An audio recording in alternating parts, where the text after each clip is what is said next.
Welcome to another episode of AutoMundial, the weekly car news and review show where this week we have everything from V12 Lamborghinis to compact crossovers.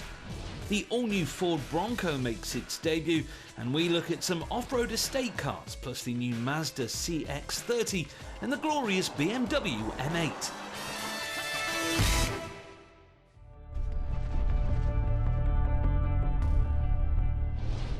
When we saw the jaw-dropping Lamborghini Sian at last year's Frankfurt Motor Show, we expected a super limited edition roofless version to follow.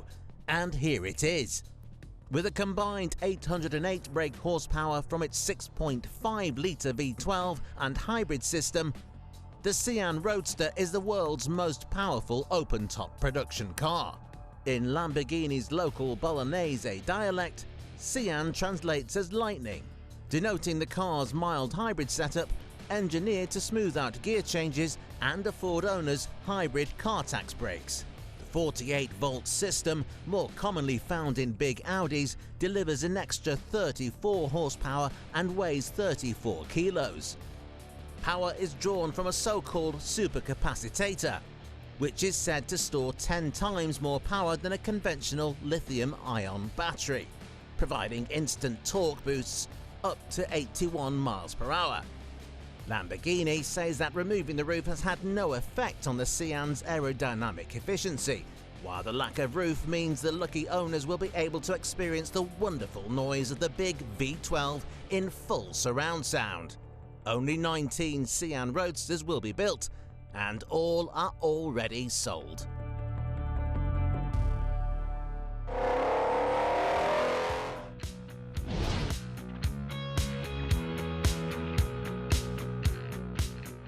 We're big fans of off-road estate cars here at AutoMundial. They offer a great blend of 4x4 ability and on-road dynamics that few SUVs can match. And this one, the latest Volkswagen Passat Alltrack, is among the best on sale right now. Essentially a Passat wearing Wellington boots, the Alltrack adds some chunky bumpers with skid protection, some scratch-resistant black plastic wheel arches, fancy roof rails, jacked up suspension and some bigger alloys. There's no denying that it looks great, but does it have the substance to back up its style? Well, unlike many current crossovers, the Passat Alltrack features some proper off-road technology. In addition to the part-time four-wheel drive system, the Alltrack is fitted as standard with hill descent control, some impressive underside protection for the engine and gearbox, and even an electronic diff lock. It's fair to say then that the Alltrack can handle itself on dirt roads and the occasional rutted track. But as we know from the vast range of crossovers we've featured, increasing the ride height of a normal road car can often ruin the handling. Raising a car up can often cause it to lean into corners. To combat this, you'll need to spec the optional dynamic chassis control system, which is designed to eliminate all of the extra body roll. We're not sure it's worth the extra cost though, as the Alltrack gets more grip than the standard car thanks to the part-time 4Motion all-wheel drive. It also rides more nicely too, with the increased suspension travel allowing for a softer ride. There's only one engine on offer, a frugal 2-litre diesel, paired up to a 7-speed DSG gearbox that suits the car's go-anywhere image. You get 187 brake horsepower, which is enough to see you from 0 to 62 miles per hour in 8 seconds flat. It has decent enough performance, but it's definitely a car best suited to cruising rather than sporty driving. Inside, apart from an off-road button and some special fabric seats, it's all standard Passat. That means you can get VW's superb infotainment system with crisp graphics and easy-to-use menus. The build quality is flawless throughout, with a solid feel that few rivals can match. It's worth noting though that while the standard Passat Estate's impressive passenger space remains intact, the boot space does shrink slightly thanks to the addition of the four-wheel drive system. That said, it's still just as capacious as any of its rivals, including our current class favourite, the Volvo V60 Cross Country.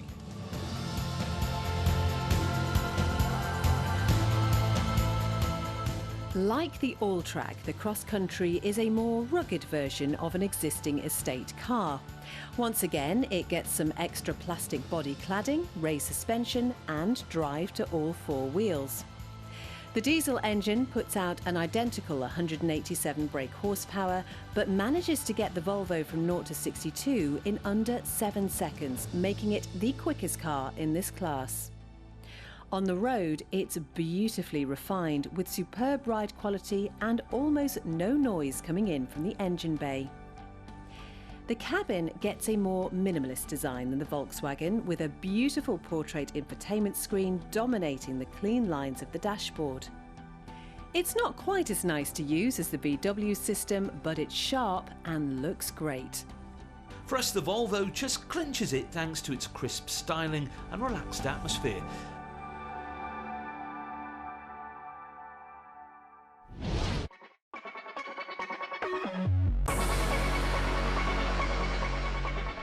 Over the years, BMW's M division has given us countless performance legends. From the original M3 to the M1 supercar and M5 super saloons, we're struggling to think of a bad car from BMW's performance division. And now there's this, the most expensive car ever to wear an M badge, the all-new M8 Competition. And it's just as over the top as we were hoping, with the numbers speaking for themselves. 616 brake horsepower, 189 miles per hour top speed, and a 0 to 62 time of just 3.2 seconds. That's supercar performance in a big luxury coupe. In fact, BMW describes this as the M division's first foray into luxury motoring, which goes some way to justify the mammoth £123,000 starting price. But that sort of price point puts it right up against some pretty serious competition. A fact that BMW seems to be acutely aware of, with M division boss Markus Flasch describing the big coupe as a Porsche turbo killer. Big talk then, so how does it compare?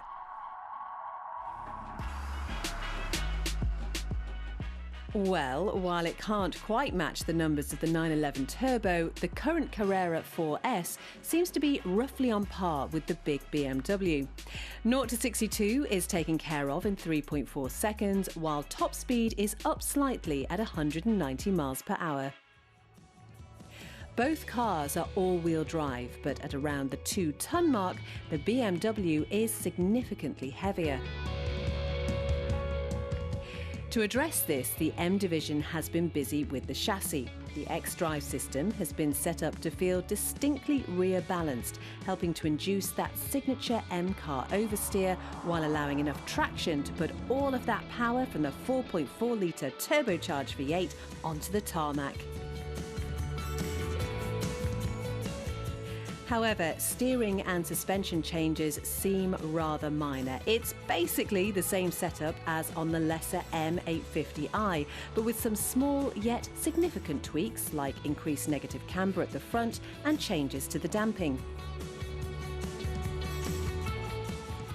6-piston drilled discs are fitted as standard, although most customers will likely opt for the optional massive carbon ceramics. New for the M8 are the adjustable brake modes. The brakes can be switched between comfort and sport, allowing for different pedal pressures to slow the car. At first glance, the M8 doesn't look much different from a regular 8 Series.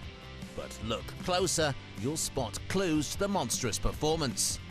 There are bigger air intakes in the front bumper, while the grille, wing mirrors and rear diffuser are now painted black. A subtle spoiler sits atop the boot lid, while 4 gaping exhaust tips poke out at the back. It also gains a set of lightweight 20-inch forged alloys from the M5, while inside the changes are similarly restrained. The seats look a bit sportier and are a bit more body-hugging, while the carbon fibre trim is sprinkled around the cabin. Thankfully, the divisive crystal gear selector has been ditched from the regular 8 Series in favour of a carbon replacement. Our favourite tweak, though, is the pair of bright red M buttons on the steering wheel. tempting you to unleash the car's full potential. Apart from those minor changes though, the M8's interior is still a very nice place to be. There's leather everywhere, and all of the luxuries from the regular 8 Series. What we have here then is 2 cars in one. A luxurious, comfortable, long-distance GT car, perfect for a long weekend away.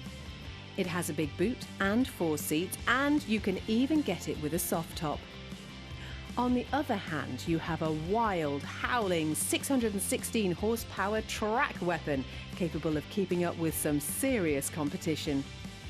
So while it may well be the M Division's priciest product, it could well be one of its best. After the break, Mazda's mold-breaking crossover and the new Ford Bronco.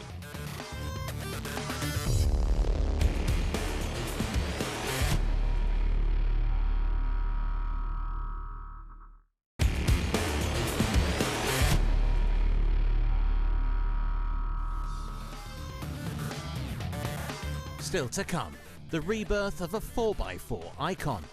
But first,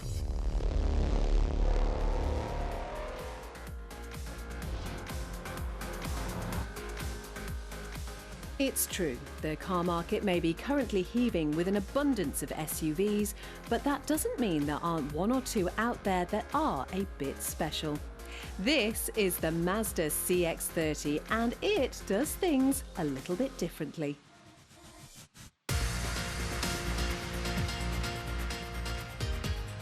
The CX-30 sits under the bigger CX-5, replacing the old CX-3.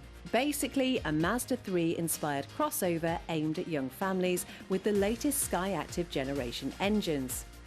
It looks superb, with plenty of influence from the beautiful 3 hatchback, but it's inside the cabin where you really notice the designer's hard work. The sculpted dash adopts a minimalist approach with a sporty 3-spoke steering wheel and some fabulous front seats. High-spec cars get 2-tone leather that feels as soft as anything from BMW or Mercedes.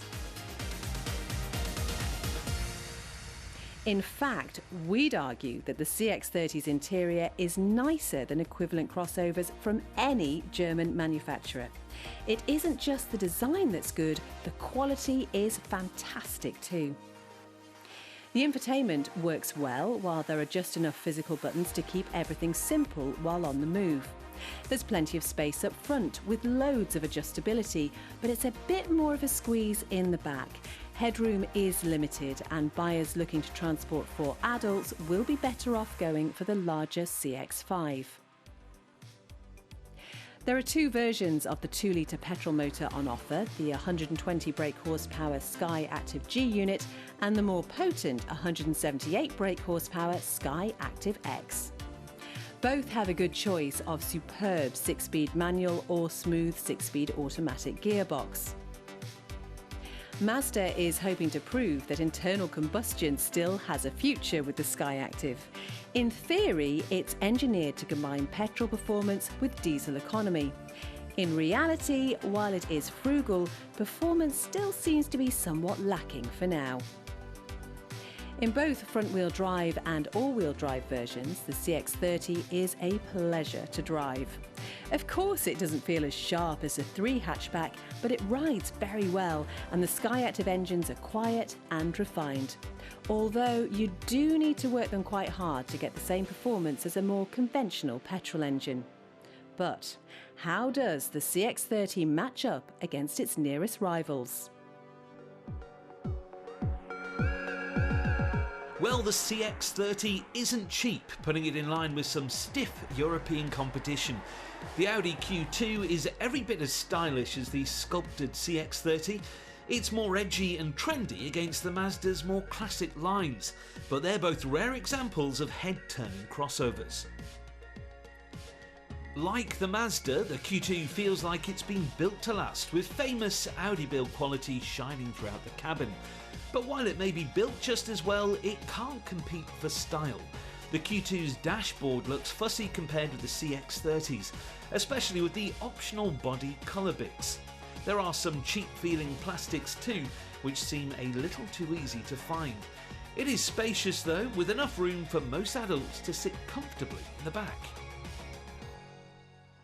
At the less premium end of the spectrum, there's the Skoda Karoq. Another VW Group product, the Skoda is predictably well built and feels solid throughout despite its more attainable price tag. Sadly though, it misses out hugely on style both inside and out. The interior is plain and quite dark compared with the more airy Mazda. It's well equipped though and much more practical thanks to its higher roofline. It has a greater range of engines too, although none of them is likely to get your heart racing. Crossovers seem to be a winning formula for many manufacturers these days. So has Mazda successfully cashed in? Definitely. It combines the three's good looks and style with the popular SUV driving position. It's not necessarily the most practical in this class, but it's definitely the best looking and our new class favourite.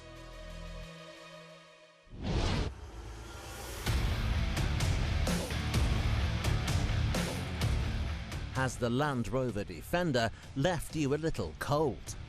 Is the new Ineos Grenadier a bit too agricultural for you?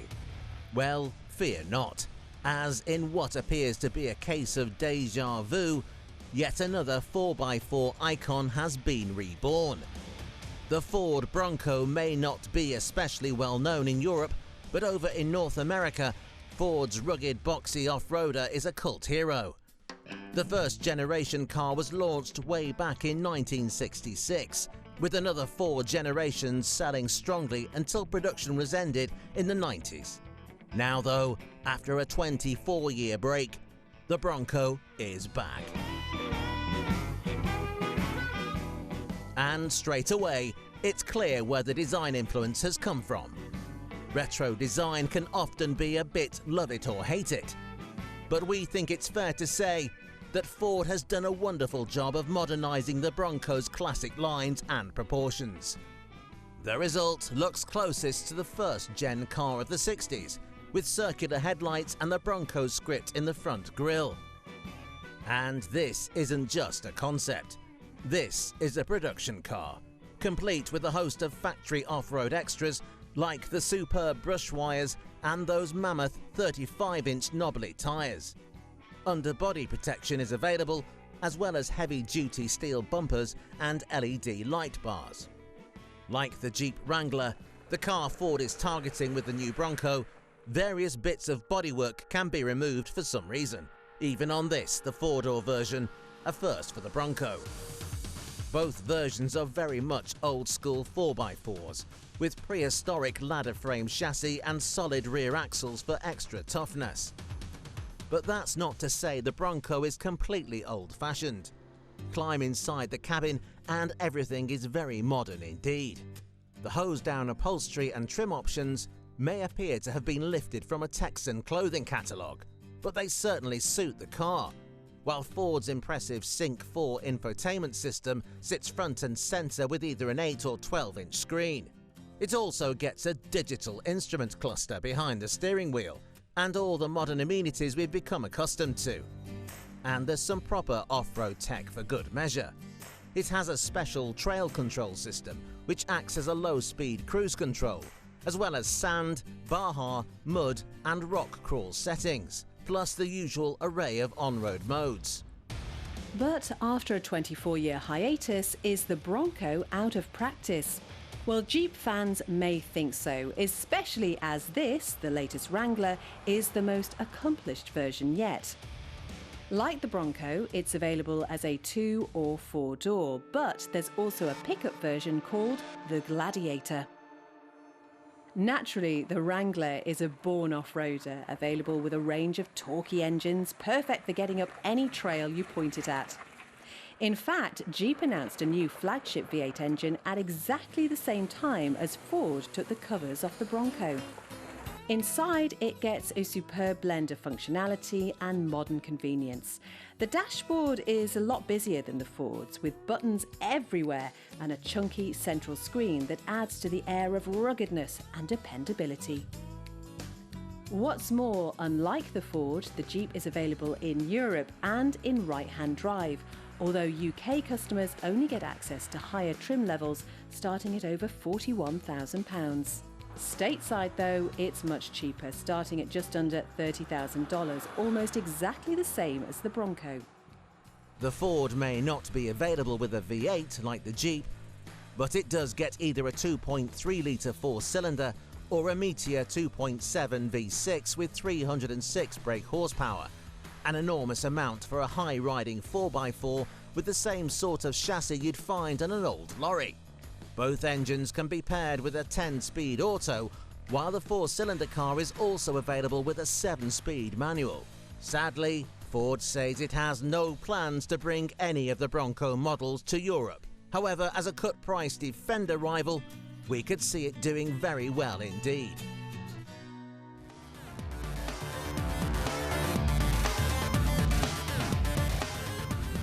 Join us again next week on AutoMundial as we take a look at the all-new Mitsubishi L200.